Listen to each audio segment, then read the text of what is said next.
हम लोग बात करते हैं जी दूसरी अप्रोच की, which is about finding graphical method, हम इसे कह सकते हैं। ये ग्राफिकल मेथड के थ्रू दो वेरिएबल्स के दरमियान में रिलेशनशिप को फाइंड आउट करना, इसे हम स्कैटर डायग्राम कहते हैं।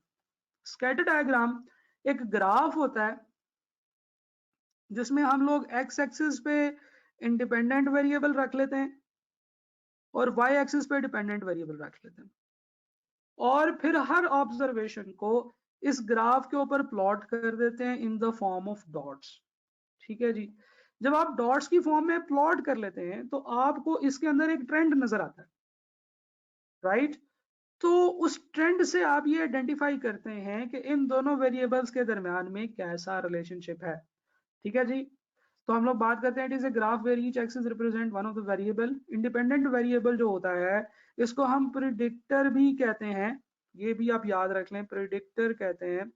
प्रिडिक्टर जो होता है ये एक्स एक्सिस पे होता है हमेशा, डिपेंडेंट वेरिएबल हमेशा वाई एक्सिस पे होता है, और फिर उसके बाद आपने जो है ना वो ये पॉइंट्स जो हैं ये प्लॉट करने होते हैं। जब ये सारे पॉइंट्स आप प्लॉट कर लेते हो तो you will be able to understand कि इन दोनों वेरिएबल्स के दरम्यान में रिलेशनशिप क्या है। इस रिलेशनशिप को इंटरप्रेट कैसे किया जा सकता है?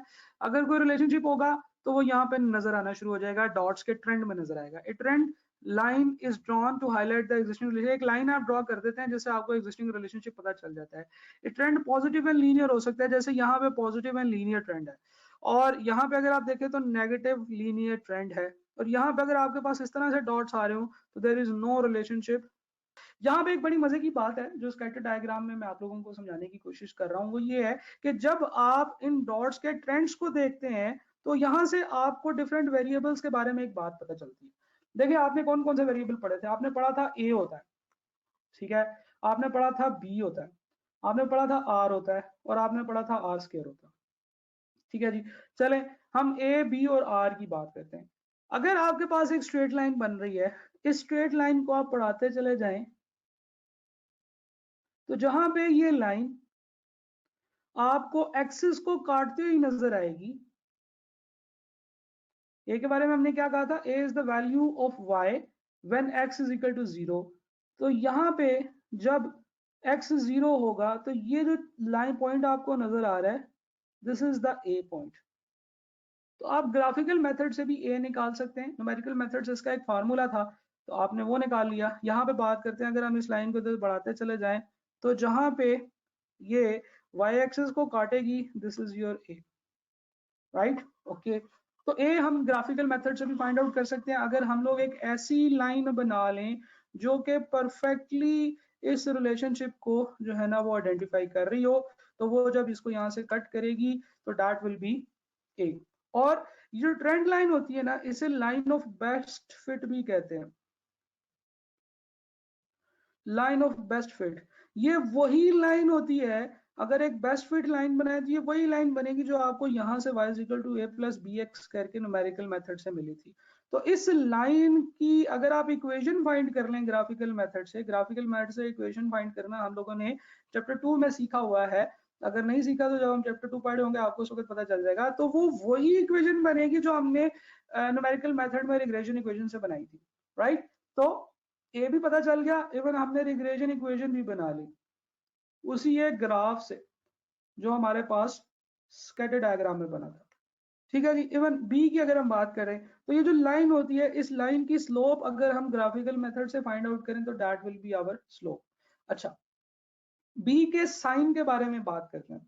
देखें अगर ये लाइन ऊपर की तरफ जा रही है तो वी विल डेफिनेटली नो कि ये एक जो है ना वो पॉजिटिव स्लोप है, तो जो बी होगा इसका आंसर पॉजिटिव होगा। तो आर का आंसर क्या होगा? जी बिल्कुल ठीक है, जो बी का आंसर वही आर का आंसर होगा। ठीक है ना जी। और अगर ये लाइन नीचे की तरफ आ रही है तो यहाँ पे बी क्या होगा? नेगेटिव होगा। यहाँ पे बी क्या होगा? पॉजिटिव होगा। यहाँ पे बी क्या होगा? 0 होगा। You are not able to identify the relationship between these two variables. तो बी जो है वो 0 होगा, बी इन्फिनिटी भी हो सकता है। यू डोंट नो कि यहाँ पे बी क्या है, यहाँ पे हम बी फाइंड आउट नहीं कर रहे। खैर बहरहाल हम लोग बात कर रहे हैं कि स्कैटर डायग्राम की शक्ल को देख के हम वो तमाम वेरिएबल्स बिल्कुल वैसे के वैसे ही फाइंड आउट कर सकते हैं जैसे कि हम लोगों ने पीछे न्यूमेरिकल मेथड में फाइंड आउट किए। अच्छा आगे चलते हैं, हम लोग एक और बात करते हैं, आर के बारे में बात करते हैं। आर का साइन तो हमें पता चल गया कि ट्रेंड ऊपर की तरफ जा रहा है तो साइन पॉजिटिव होगा, क्योंकि बी भी पॉजिटिव था इस शेप में, तो आर भी पॉजिटिव होगा। हमने कहा बी भी पॉजिटिव, आर भी पॉजिटिव। लेकिन आर की वैल्यू के बारे में बात करते हैं। हमें पता है कि आर की जो वैल्यू है, अगर वो 1 के आसपास होगी तो इसका मतलब ये है कि स्ट्रॉन्ग रिलेशनशिप है।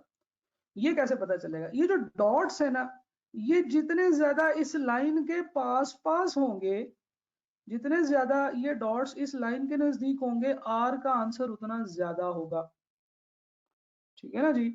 और अगर आपके पास एक शेप ऐसी है जिसमें जनाब डॉट्स बहुत दूर दूर है तो इंक्रीजिंग ट्रेंड, लेकिन डॉट्स बहुत दूर दूर है, तो ये ऐसी एक इक्वेशन होगी, ये एक ऐसा जो रिलेशनशिप होगा जिसमें आर का आंसर 0.05, 0.4 इस तरीके से होगा, 0.3 इस तरीके से होगा। क्यों? क्योंकि जो डॉट्स हैं वो बहुत दूर दूर है लाइन से।